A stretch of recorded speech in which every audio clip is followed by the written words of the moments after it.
Hola, soy Pep Bruno, me dedico a contar cuentos desde hace 28 años y voy a contaros un proyecto en el que andamos enredados desde hace varios meses, José Mari, Mariaje y yo, un proyecto que nos propuso la Asociación Album y que consistía básicamente en la recogida de folclore infantil y en el traspaso de la oralidad al papel, pero no al papel transcribiendo literalmente, sino utilizando el formato del libro álbum, en el que texto e imagen fueran abrazados para articular de manera conjunta esa narrativa, eso que queríamos contar.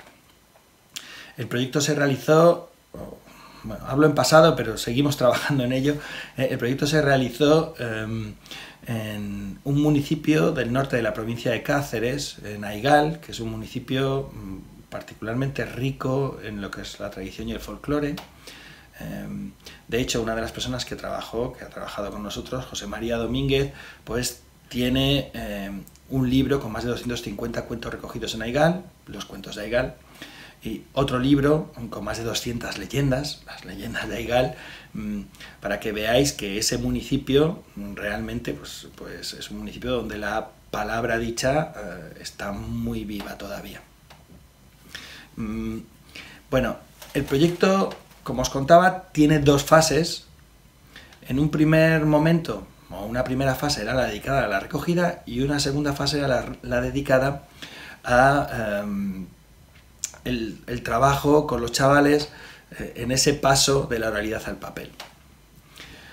La primera fase fue bastante completa porque José María Domínguez primero estuvo espigando en sus archivos, buscando materiales de folclore infantil que hubiera recogido aunque no hubiera utilizado, porque él, sobre todo, como os digo, pues ha trabajado con las leyendas, con los cuentos, y tenía algunas grabaciones hechas a lo largo de los últimos 30 años que no había utilizado. Entonces, primero espigó, ahí estuvo buscando esos materiales de folclore infantil, luego estuvo completándolos preguntando a gente muy mayor, pues de 70, de 65, 80, ¿no?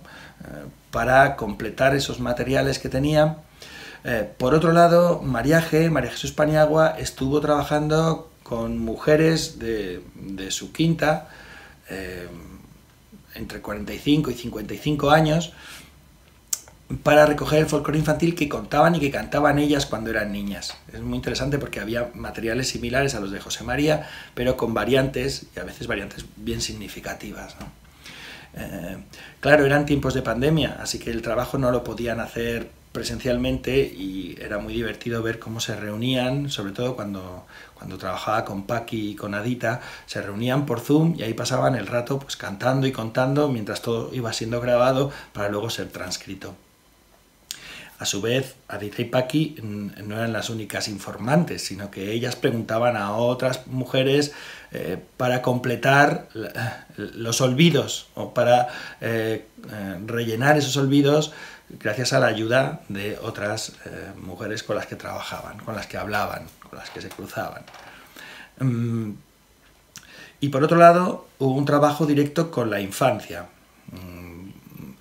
Yo estuve en abril 2 semanas en el Colegio Divino Maestro. Vaya por delante mi agradecimiento al director, al jefe de estudios, a las profesoras y profesores, que todo fueron facilidades para poder entrar en las aulas, insisto, en tiempo de pandemia, cuidando todas las medidas de seguridad sanitaria, pero entrando en las aulas.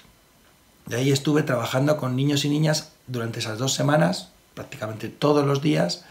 Entraba y trabajaba con cuarto, quinto y sexto, y recogiendo folclore, lo que ellos me iban trayendo, porque ellos no solamente me contaban y me cantaban lo que ellos recordaban, sino en muchos casos lo que ellos preguntaban en casa. Pues si trabajábamos un día adivinanzas, pues al día siguiente ellos volvían con un montón de adivinanzas más que habían preguntado en casa y que traían refrescadas, ¿no?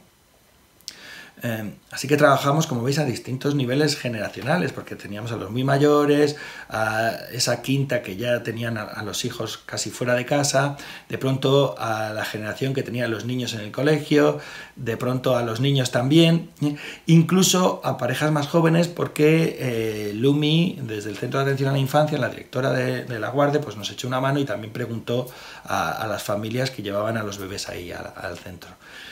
Así que, como veis, fue como un barrido en un abanico de edades bastante completo. Por eso no es de extrañar que los materiales obtenidos hayan sido bastantes. De hecho, contamos casi con 200 y pico páginas que todavía no hemos terminado de transcribir todo.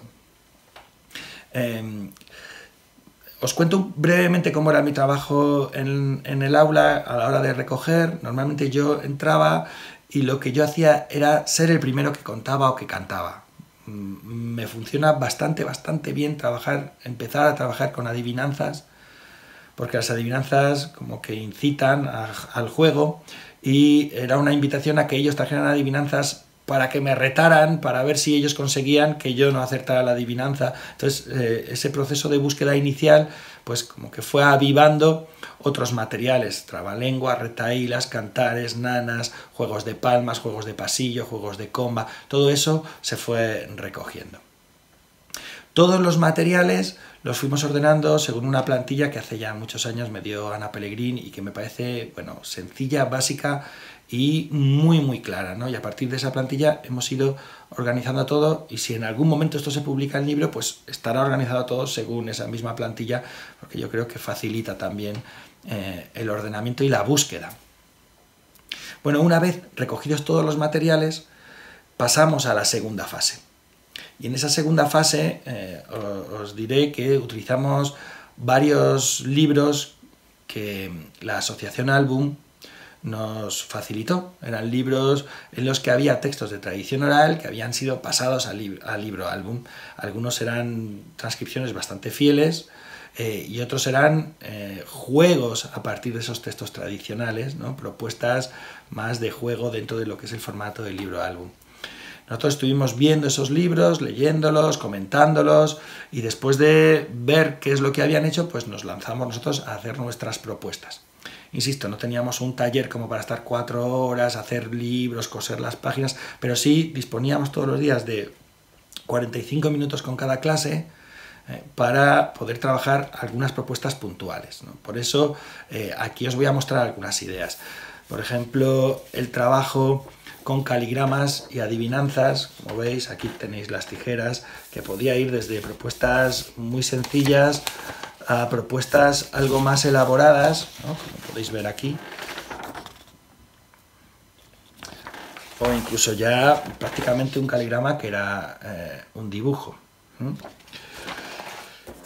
Es más, en algunas de ellas ya directamente pues copiaban el formato del libro álbum, donde todo quedaba completamente recogido. Luego había algunas otras propuestas, yo qué sé, pues es que he cogido un par también de todos los materiales recogidos para que veáis cómo también trabajaban desde el juego con el texto,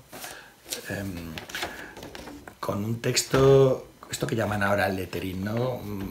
De color bien ordenado, o ya un poco más loco, más jugón, si queréis, que son trabalenguas que además te traban el ojo, ¿no? Bueno, estos son algunas propuestas o algunos ejemplos para que veáis. El proyecto ha sido un proyecto muy emocionante, muy emocionante. No solamente hemos recogido muchos materiales, sino que yo tuve la suerte de ver y grabar a 3 niños, 2 niñas y un niño, contándome cuentos, no porque los hubieran preparado en su casa, sino porque eran cuentos que les contaban habitualmente en casa el abuelo, la abuela, o en algún caso la bisabuela. Eran cuentos que ellos conocían y que, viendo que estábamos grabando otros materiales, preguntaban: oye, ¿también podemos contar cuentos? Sí, por supuesto. Nosotros recogimos como 10 o 12 cuentos. Y eso, como os podéis imaginar, para mí, pues ha sido un regalazo. La opción de ver, o la posibilidad de ver, que todavía tenemos niños y niñas que conocen cuentos de tradición oral, no sé, Juan el Bobo, Juanillo el Oso, el dragón de las 7 cabezas, o sea, cuentos tradicionales que algunos llevan miles de años acompañándonos, que todavía siguen vivos, muy vivos, en algunos corazones, en algunas bocas, en algunas orejas, en algunos hogares en nuestro país, ¿no? Entonces ha sido un absoluto regalo. Y bueno, el proyecto ha sido muy hermoso. Espero que culmine con la publicación de todos los materiales para que queden a disposición de quien los precise o quien los quiera utilizar. Y Y nada, solamente animaros, creo que es un proyecto muy exportable, se puede hacer en clases, en coles, en municipios donde hay varios colegios, se puede hacer un trabajo con más o menos hondura, más o menos profundidad, pero siempre es un trabajo bien emocionante porque no solamente sale o llega a las aulas, sino que es que entra en las aulas y de ahí sale a las familias, y de las familias sale a las calles, sale a todo el municipio, acaba abarcando todo y todo el mundo acaba participando, aportando, recordando, ¿no? Es una forma más de sentirse parte de una comunidad y una forma más de preservar esos materiales que nos van acompañando desde hace tantos siglos. Nada, espero que os haya resultado de interés y muchas gracias a la Asociación Album, muchas gracias al colegio, muchas gracias a las familias, muchas gracias a toda la gente que nos ha echado una mano, a Dita, Paqui, a todas las mujeres que estaban siempre dispuestas para grabar, para contarnos, a José María, a María G y bueno, a todos los que os estáis interesando por el proyecto y quizás esto sirva de detonante para ponerlo en marcha en vuestros centros.